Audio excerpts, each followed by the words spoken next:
Hare Krishna. Hare Krishna.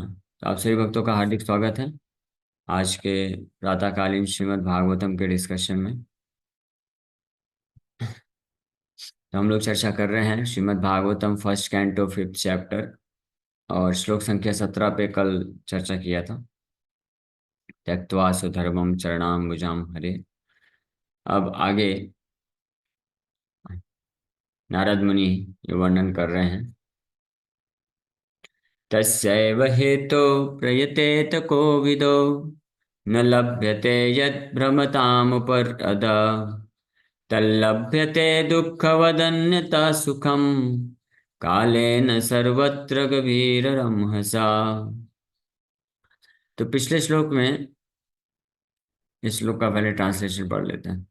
Persons who are actually intelligent and philosophically inclined should endeavor only for that purposeful end, which is not obtainable even by wandering from the topmost planet Brahmaloka down to the lowest planet Patal. As far as happiness derived from sense enjoyment is concerned, it can be obtained automatically in course of time, just as in course of time we obtain miseries even though we do not desire them. तो नारद मुनि बोल रहे हैं कि कोविदा, one who is philosophically inclined, जो बुद्धिमान है, समझदार बोल सकते हैं। कोविदा का मतलब होता है कि समझदार। जो समझदार लोग ही फिलोसॉफिकली इंक्लाइंड होते हैं। फिलोसफी का मतलब होता है तत्व, सच, सत्य को, सच को या सत्य को फिलोसफी बोलते हैं या तत्व बोलते हैं। हाँ। और जो इस प्रकार से फिलॉसफी या सत्य तत्व को समझने के लिए इच्छुक होते हैं, इंक्लाइंड होते हैं, या सरल भाषा में बोलें, जो भागवत क्लास को सुनने के लिए इच्छुक होते हैं, उनको कोविदा बोला जाता है। यानी असली वास्तविक रूप में समझदार या बुद्धिमान बोला जाता है। और ऐसे बुद्धिमान लोगों के लक्षण क्या होते हैं? तो वो लोग, उनके लक्षण होते हैं कि वो उस चीज के लिए प्रयास करते हैं। तस्य एव हेतु। एव जो है ना, बहुत महत्वपूर्ण शब्द है। एव मतलब ओनली, और एव का मतलब निश्चित रूप में भी होता है। एव मतलब निश्चित रूप में, एव का मतलब केवल और केवल। तो जो कोविद यानी समझदार बुद्धिमान व्यक्ति होते हैं, तो वो केवल और केवल उस चीज के लिए, उस वस्तु के लिए प्रयतेत, प्रयतेत मतलब प्रयत्न करते हैं। शुड एंडेवर, करते हैं, करना चाहिए। हाँ, उस उद्देश्य को ही उस प्राप्त करने के लिए। न लभ्यते यद भ्रमताम उपरि अधा, जिसको ऊपरी अधा, इस ब्रह्मांड के ऊपरी भाग से लेकर के अधा भाग तक, हाँ, टॉप टू बॉटम, यानी ब्रह्मलोक से लेकर के पाताल लोक तक जिस वस्तु को न लभ्यते, जिसको प्राप्त नहीं किया जा सकता है। यानी कहने का मतलब है कि असली बुद्धिमान कोविद व्यक्ति जो होते हैं, वो ऐसी वस्तु को प्राप्त करना चाहते हैं। इस भौतिक ब्रह्मलोक से लेकर पाताल लोक में जो वस्तुएं उपलब्ध हैं, उनके अलावा उससे परे उस वस्तु को प्राप्त करने के लिए प्रयास करते हैं। केवल उसको प्राप्त करने के लिए प्रयास करते हैं। हाँ। न तत् लभ्यते दुःखवत् अन्यतः सुखम कालेन सर्वत्र कबीर रमहसा। क्योंकि वो इस बात को भली भांति जानते हैं कि ऊपरी अधा, ब्रह्मलोक से लेकर के पाताल लोक तक जो भी वस्तु प्राप्त करने वाली होती है, उसको वास्तव में प्राप्त करने की आवश्यकता नहीं है। वो तो अपने आप मिल ही जाती है। As far as happiness derived from sense enjoyment is concern, इंद्र तृप्ति के द्वारा जो भौतिक सुख जिसकी कामना हर कोई करता है, वो तो ऑटोमेटिकली स्वाभाविक रूप से प्राप्त होता है। जैसे दुखवत, दुखवत मतलब लाइक द मिजरीज, जिस प्रकार से दुख अपने आप प्राप्त हो जाते हैं, उसी प्रकार से सुख भी अपने आप प्राप्त हो जाते हैं। इन कोर्स ऑफ टाइम सर्वत्र गभीर रमहसा, with the progress of time. हाँ, गंभीर मतलब सूक्ष्म रूप में, यानी अप्रकट रूप में, अव्यक्त रूप में, हमको दिखता नहीं है, लेकिन ये समय काल अपने आप इन चीजों को प्रदान करता है। समय जो है, काल क्या है? वो डिलीवरी बॉय की तरह। हाँ, वो कृष्ण ही है काल, डिलीवरी करते हैं। जैसे आपने ऑनलाइन कुछ ऑर्डर किया, तो ऑनलाइन ऑर्डर करने के बाद आपके घर पे 15 मिनट में आने वाला है। आपको मालूम हो ना मालूम हो, इससे कोई फर्क नहीं पड़ता है। वो आपके घर में अपने आप वो डिलीवरी बॉय आके डिलीवरी कर देगा। उसको बोलते हैं गबीर रमहसा। तो इसी प्रकार से जो काल है, तो काल कि अपने हाथों से आकर के डिलीवर करता है। क्या डिलीवर करता है? सुख और दुख। उसको आपको जाके प्राप्त करने की आवश्यकता नहीं। जब समय आएगा तो अपने आप आ जाएगा। जैसे डिलीवरी बॉय जब आएगा तो आपको अपने आप आपको प्रोडक्ट मिल जाएगा। किसी को बड़ी तीव्रता है, बहुत जोर से भूख लगी है, उसने ऑनलाइन ऑर्डर तो कर दिया। अभी ऑनलाइन ऑर्डर करने के बाद जोमेटो वाला या जो भी है आधे घंटे टाइम लेगा, तो वो हमारे कंट्रोल में नहीं है। आप सोचेंगे नहीं नहीं, वो आधे रास्ते में होगा, मैं जाके आधे रास्ते में जाके खुद से ले लेता हूँ। तो आपको मिलेगा ही नहीं। कौन, क्या मालूम कि कौन सा डिलीवरी बॉय है, कौन सा आपका ऑर्डर लेके आ रहा है। हाँ, तो इसलिए एकमात्र क्या तरीका होता है कि चुपचाप बैठ के वेट करिए। आपका डिलीवरी जब आ जाएगा तब आप बैठ के खा लीजिएगा।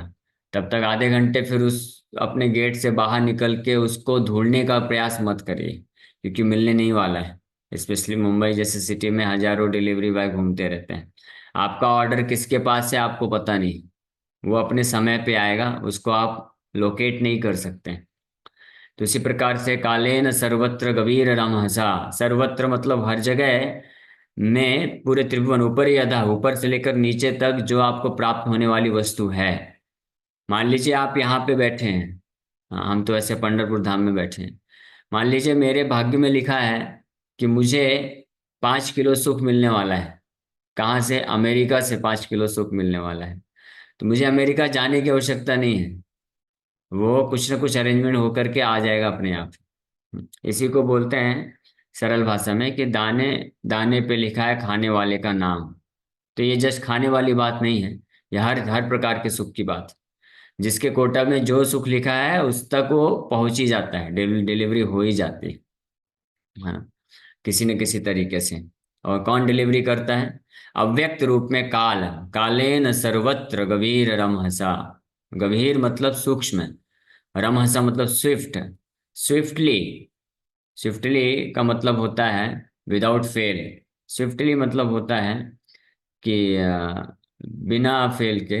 रमहसा जो है, प्रोपात जी प्रोग्रेस लिख रहे हैं, प्रोग्रेस। और एक अन्यत्र जगह रमहसा का मतलब स्विफ्टली भी होता है। स्विफ्टली मतलब कि वो बड़ी आसानी से, सुलभता पूर्वक, वो आप तक पहुंच ही जाएगा। सर्वत्र मतलब कहीं से भी हो। और गंभीर मतलब सूक्ष्म रूप में, यानी दिखेगा नहीं आपको, आप उसको एक्सपीरियंस नहीं कर सकते, आप जान नहीं सकते हैं। आपके आपके लिए अव्यक्त रहेगा वो, लेकिन आपके कोटे में लिखा है तो आप तक पहुंचने ही वाला है। ये निश्चिंत रहना चाहिए। इसलिए फिर ऐसे व्यक्ति को क्या करना चाहिए? चुपचाप घर में बैठ करके, आधे घंटे भूख लगी है, नो प्रॉब्लम, ऑर्डर आ जाएगा, हरे कृष्ण जप करना चाहिए। तो जोमेटो से ऑर्डर नहीं करना चाहिए, गोविंदा से ऑर्डर कर सकते हैं भक्त लोग तो गोविंदा से ऑर्डर करेंगे तो कम से कम, डिले होगा तो गोविंदा वाले को फोन कर सकते हैं, जा सकते हैं, खुद ही जा सकते हैं गोविंदा से। हाँ। और इधर उधर ऑर्डर करेंगे तो पता ही नहीं है कौन सा ऑर्डर किसके पास है, कहाँ से बन के आ रहा है, तो आप लोकेट नहीं कर सकते हैं। इसी प्रकार, इसीलिए भौतिक संसार में जो सुख आप प्राप्त करना चाहते हैं, तो गोविंदा से ऑर्डर करेंगे। हाँ, तो पता है लोकेशन कहाँ से आने वाला है। तो अगर डिले हो रहा है, तो बहुत ज्यादा मन में चंचलता है, बहुत दुख है, तो इधर उधर प्रयास करने से अच्छा गोविंदा के पास जाकर के प्रार्थना कर सकते हैं। घर पे ही बैठ के गोविंदा को प्रार्थना कर सकते हैं, हरे कृष्ण कृष्ण कृष्ण हरे हरे, हरे राम राम राम हरे हरे, हे गोविंदा। वैसे तो गोविंदा से क्या प्रार्थना करना चाहिए? अयि नंद तनुज किंकरम पतितां मां विस्मय भवाम्बुधौ, कृपया तव पाद पंकज स्थित धूलि सदृशं विचिन्तया। एकमात्र प्रार्थना यही करना चाहिए गोविंद से। लेकिन ठीक है, अगर किसी को ये प्रार्थना नहीं हो रही है तो गोविंद से फिर ये प्रार्थना पूछ सकते हैं कि भगवान मुझे 5 किलो सुख की बड़ी तीव्र इच्छा है, भौतिक सुख मेरे को भेजिए। पता नहीं इतना जल्द, इतना टाइम क्यों लगा रहा है, डिलीवरी नहीं हो पा रही है, कहाँ पे अटक गया है। हाँ, तो जहाँ से स्रोत है तो उनको फिर बोल सकते हैं। तो भगवान जो है, चाहे उनकी इच्छा है, स्वतंत्र रूप से वो स्वतंत्र है। तो वो अगर उनको इच्छा हुई तो जो है काले न गभीर रमहसा, काले न सर्वत्र गभीर रमहसा, काल जो डिलीवरी बॉय है उनके कंट्रोल में है। तो और हमारे लिए अव्यक्त है लेकिन भगवान के लिए व्यक्त है, भगवान जानते हैं, तो भगवान उसको मैनिपुलेट कर सकते हैं। हाँ, 15 साल के बाद जो सुख आपके पास आना था, तो भगवान बोल सकते ठीक है, ठीक है, बहुत ज्यादा चंचल है, इसको अभी चाहिए, मेरे भक्ति में लगा हुआ है, ठीक है दे दो। तो भगवान कैलकुलेट करते हैं कि ठीक है, इसको ये सुख प्राप्त करने पे ये विचलित नहीं होगा भक्ति से, तो हमारे कर्म में ना रहने पर भी भगवान दे सकते हैं, और कोई नहीं दे सकता है। काल नहीं दे सकता है, काल भी भगवान के नियंत्रण में है। काल तो डिलीवरी बॉय तो जस्ट उसको जो एड्रेस मिलेगा उसी पे जाएगा, वो one by one, sequence by sequence, जिस जगह पे जिस समय पहुंचना है तो वहां पे वो जाएगा, आज्ञाकारी जो है बन करके कृष्ण का काल। लेकिन कृष्ण को अगर आप पिटिशन करते हैं तो कृष्ण बदल सकते हैं, या कई बार कृष्ण चेंज भी कर सकते हैं, बदल सकते हैं, चेंज कर बदलते हैं, तो कई बार जल्दी दे सकते हैं, डिले कर सकते हैं। या जो सिंसियर डिवोटी होता है, जो बहुत ही ईमानदार है, शुद्ध भक्त है, तो उसने किसी कारणवश गलती से जाके ऑर्डर तो कर दिया भौतिक सुख के लिए, लेकिन अब उसको पता चल गया रे ये तो गड़बड़ है, गड़बड़ घोटाला है, ये नहीं चाहिए। हाँ, तो काल डिलीवरी बॉय तो लेके आएगा ही, वो तो फिर लेना ही पड़ जाएगा।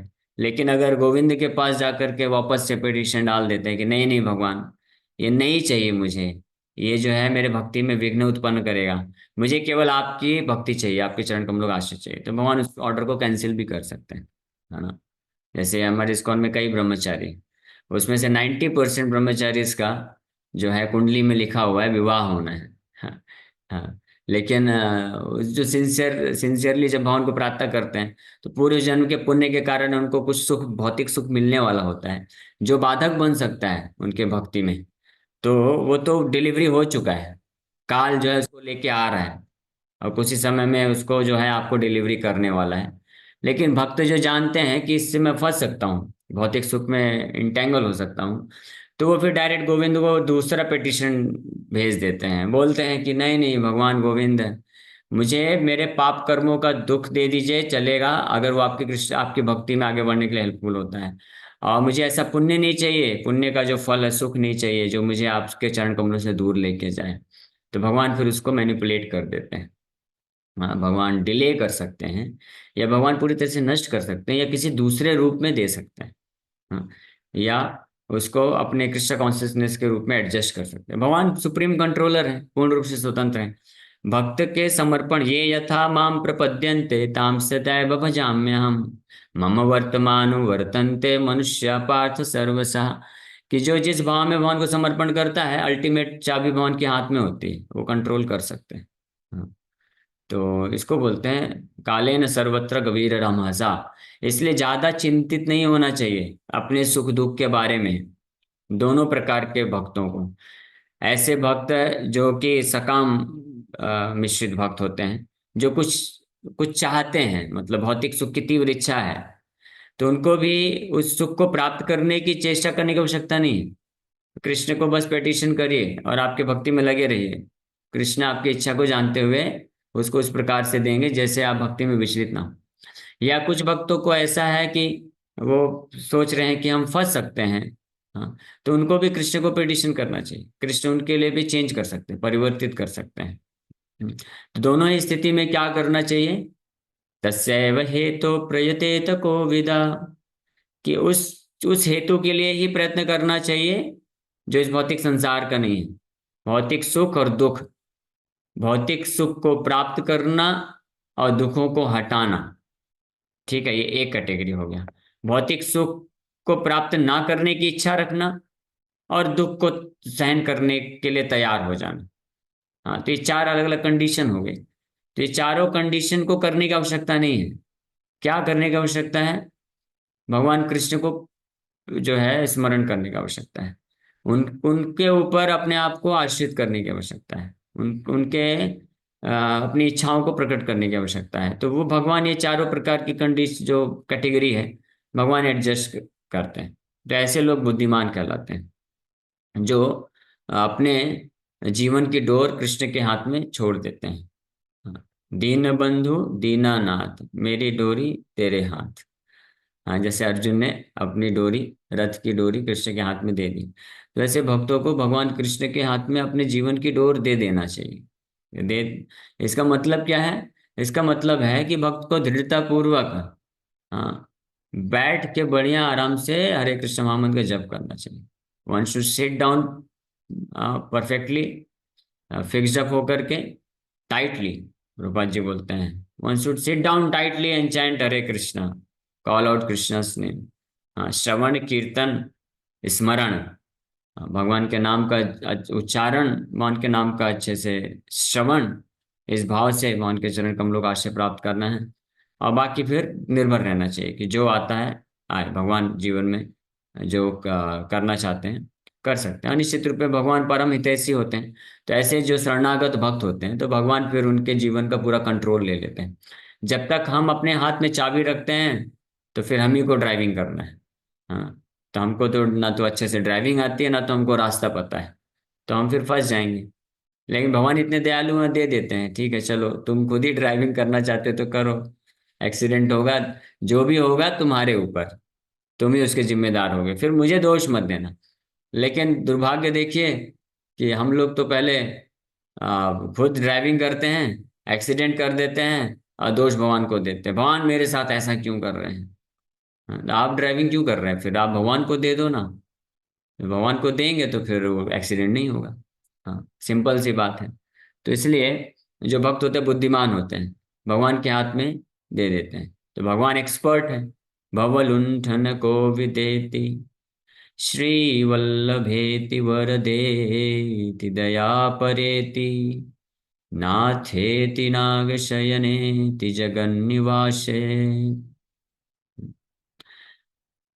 श्री वल्लभेति वरदेति दया परेति नाथेति नागशयनेति जगन्निवासे भक्त प्रियेति भवलुंठन को विदेति आलापिनम प्रतिदिनम माम मुकुंदा।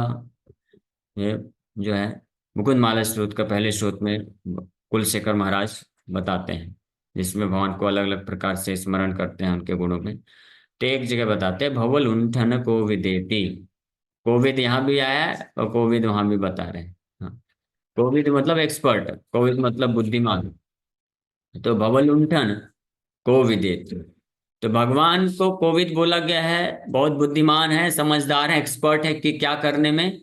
भगवान भवलुंठन, भवलुंठन मतलब भौतिक संसार से उद्धार करने में भगवान एक्सपर्ट। और भक्त को कोविद बताया गया है कि क्या करने में। हाँ, तस्यैव हेतु कोविद, तस्यैव हेतु प्रयतेत कोविद। हाँ, भगवान के भक्तों को कोविद या समझदार एक्सपर्ट बताया गया है, भजन विज्ञम, भगवान का आश्रय लेने में एक्सपर्ट बताया गया है। हाँ, तो ये बहुत परफेक्ट कॉम्बिनेशन, बेस्ट कॉम्बिनेशन। भगवान एक्सपर्ट है भौतिक संसार से उद्धार करने में, और जो भक्त होते हैं, जो एक्सपर्ट भक्त होते हैं, वो भगवान का आश्रय लेने में एक्सपर्ट होते हैं। हाँ, ये इसलिए परफेक्ट कॉम्बिनेशन बन जाता है। जैसे एक वैष्णवाचार्य बोलते हैं, पतित पावन हेतु तव अवतार, मुषम पतित प्रभु न पाई बेअर। कि आपका अवतार हुआ है पतितों का पावन, उद्धार करने के लिए, कृपा करने के लिए। हाँ, तो आप पतितों का उद्धार करने के लिए आए हैं, और मेरे से जैसा पतित तो कोई है नहीं, तो इसलिए परफेक्ट कॉम्बिनेशन हो गया, तुरंत अब आप जो है कर दीजिए। हाँ, आपको बहुत अच्छा ग्राहक मिल गया। तो इसलिए आप डिले मत करिए, आपकी ख्याति बढ़ जाएगी। हाँ, तो उसी प्रकार से भगवान जो है एक्सपर्ट डिलीवरर है, और डिलीवर कर सकते हैं, बबल उंठन को भी देते हैं। और हमको एक्सपर्ट बन जाना चाहिए भगवान का आश्रय लेने का। अब अगर हम भगवान का जो टास्क है हम खुद ले लेंगे तो फिर क्या, फिर काम नहीं बनेगा। भगवान बोलेंगे ठीक है, आप ही अगर भवल उंठन को भी देती हैं तो आप खुद ही करते रहो, हम फंस जाएंगे। तो ये इसका अर्थ है कि अ, भगवान का आश्रय लेने में हमको उसी के लिए केवल प्रयास करना चाहिए। खैर ये तो मैं भी इस श्लोक का कुछ शाब्दिक अर्थ बताया। अब इसका कनेक्शन क्या है? पिछले श्लोक में नारद मुनि जब ये बोले, त्यक्त्वा स्वधर्मं चरणाम्बुजं हरेर भजन पक्वथ पतोत्पते ततो यदि यत्र क्वाभद्रम अमूढ़ अबूढ़ अमुष्य किम को वार्ताप तो भजताम स्वधर्मतः, कि अपने सारे धर्मों को सर्व स्वधर्मम त्यक्त्वा का मतलब है हर प्रकार के उन प्रयासों को छोड़ देने के लिए बोल रहे हैं जो भौतिक लाभ के लिए किया जाता है। ये स्वधर्म का मतलब होता है। हमने लास्ट टाइम इसको चर्चा किया था। तो नारद मुनि ये इंगित कर रहे हैं कि त्यक्त्वा स्वधर्मम जब बोले तो किसी के मन में ये सवाल उठ सकता है कि फिर हमारा इस संसार में कैसे होगा पालन पोषण। आप हम कुछ प्राप्त करना चाहते हैं, इच्छाएं भी तो हैं हमको। चरणाम्बुजम हरेर भजन अप को बोल रहे हैं कि भगवान के चरण कमलों का एकमात्र आश्रय आप ले लो, बाकी सब छोड़ दो। हाँ, तो इस तरह से त्यक्त्वा छोड़ने के लिए जब बोल रहे हैं तो ये प्रश्न उठेगा कि हमको तो ये सब प्राप्त करना चाहते हैं हम, भौतिक लाभ भी हमको चाहिए। तो इसलिए अ, नारद मुनि और फिर यहाँ पे बोले कि इस प्रकार से अगर कोई छोड़ करके भगवान का आश्रय लेता है और उसका पतन भी हो गया तब भी कोई नुकसान नहीं है, यानी spiritual failure is also a success. तो कोई प्रश्न उठा सकता है कि अरे ऐसा कैसे आप बोल रहे हैं। अगर हम भौतिक कर्तव्यों को, भौतिक लाभ प्राप्त करने वाले धर्मों को छोड़ देंगे, भगवान कृष्ण का ही आश्रय ले लेते हैं और उसमें हम पतन हो जाता है, हम उसको नहीं कर पाते हैं, तो फिर नुकसान हो जाएगा ना भौतिक रूप से, भौतिक रूप से नुकसान हो जाएगा। तो इसलिए नारद मुनि अब अगला श्लोक बोल रहे हैं कि नहीं नहीं, भौतिक रूप से नुकसान नहीं होगा, क्योंकि जो भौतिक लाभ आप प्राप्त करना चाहते हैं, जो आपके लिखा है भाग्य में, तो वो आप प्रयास नहीं भी करेंगे तब भी मिल जाएगा। और दूसरा कि भजताम अभजताम स्वधर्मतः, लेकिन वहीं दूसरी ओर जो व्यक्ति अपने ये जो भौतिक लाभ को प्राप्त करने वाले कर्तव्य हैं उसको बहुत ठीक ठीक से कर ले रहा है, लेकिन भगवान के चरण कमलों का आश्रय छोड़ दिया है, भगवान के लिए प्रयास नहीं कर रहा है और भौतिक कर्तव्यों को पालन करने में पूरी तरह से लगा हुआ है, तो उसका कोई लाभ नहीं है, कोई गेन नहीं है। ऐसा क्यों बोल रहे हैं कोई गेन नहीं है? वो इसलिए बोल रहे हैं क्योंकि वो व्यर्थ ही प्रयास कर लिया, क्योंकि उसको जो गेन लाभ मिलना था वो ऑलरेडी डिसाइडेड था, उसको मिलने ही वाला था। वो अननेसेसरी जो है अपना समय, एनर्जी और चेतना को उधर लगा दिया। जैसे डिलीवरी वाला एग्जाम्पल है, तो वो डिलीवरी बॉय आपके घर पे आके डिलीवरी करने ही वाला था, आप अननेसेसरी बाहर से निकल करके उसको ढूंढ रहे हैं। तो इतना प्रयास किए पहले तो ढूंढ ढूंढ के, अब मान लीजिए 8-10 किलोमीटर जाके आपको वो व्यक्ति मिल भी गया, तो फायदा क्या हुआ? वो तो वैसे ही आपके पास आने ही वाला था आपको डिलीवर करने के लिए। उससे अच्छा आप घर में बैठ के अच्छे से 1 घंटा जो टाइम वेस्ट किया हरे कृष्णा जप कर लेते ना, वो ज्यादा बेनिफिशियल होता। तो इसलिए नारद मुनि बोल रहे हैं कि व्हाट इज द गेन।